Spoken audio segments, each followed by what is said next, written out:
why did the most powerful nation on earth relative to all others, possibly throughout history, why did it squander its hegemony and its unipolarity so quickly?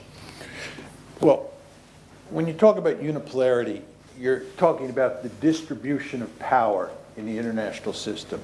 And you can have three distributions of power. You can have unipolarity, where you have only one great power. You can have bipolarity, where you have two great powers. And you can have multipolarity, where you have three or more. And I was born, and I imagine a number of people in this room from just looking around were born in a bipolar world during the Cold War, when you had the United States and the Soviet Union. And what happened is the Cold War ended in 1989, and the Soviet Union collapsed in 1991.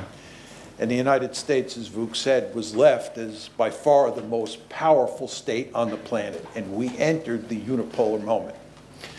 Today, as of, I'd say, since roughly 2016, most people, and certainly President Trump and his lieutenants, believe that we are now in a multipolar world. So we went from a unipolar world to a multipolar world. And the question is, what happened? Well, what happened is, first of all, you had the resurrection of Russian power under Vladimir Putin. Some of us in the room are old enough to remember what a total wreck Russia was in the 1990s. Putin comes to power at the end of that decade, and slowly but steadily over the course of the 2000s, Russia rises from the dead and becomes a great power. It's a weak great power, but nevertheless it comes back from the dead. But the most important development, which the United States plays a key role in, and which really undermines unipolarity, is the rise of China. We're in a world today where there are three great powers: the United States, Russia, and China. And China is the real threat to the United States. And what's truly amazing, in my opinion, is that the United States played a key role in fostering Chinese growth in the 1990s and in the 2000s. We helped China grow into a behemoth.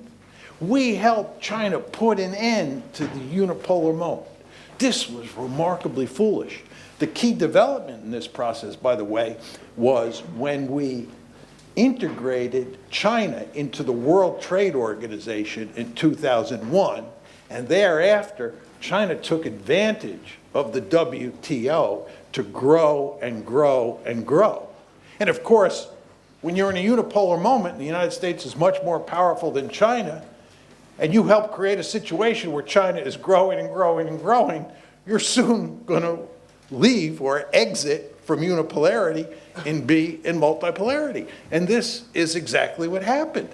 And we now live in a world where there are three great powers, as I said, and moving forward, the really interesting question is whether or not China is going to become as powerful as the United States, if not more powerful than the United States. You want to remember that China now has more than 4 times as many people as the United States. If it has a per capita GNI, gross national income, like South Korea, if it becomes a giant South Korea tomorrow, it will have approximately 2 times as much wealth as the United States. So we have helped create a state that would have tomorrow 4 times as many people as the United States and 2 times as much wealth if it was a giant South Korea. This is remarkably foolish. But the United States, which was captured by this foreign policy of liberal hegemony, thought that it could engage China and make China richer and richer, and we would live happily ever after. Any good student of realpolitik knows this is crazy. The last thing you want to do is help another state on the planet grow more and more powerful, and indeed help it grow to the point where it may be more powerful than you. But the United States did it. And this is why I titled the book, The Great Delusion. This was one of our delusions.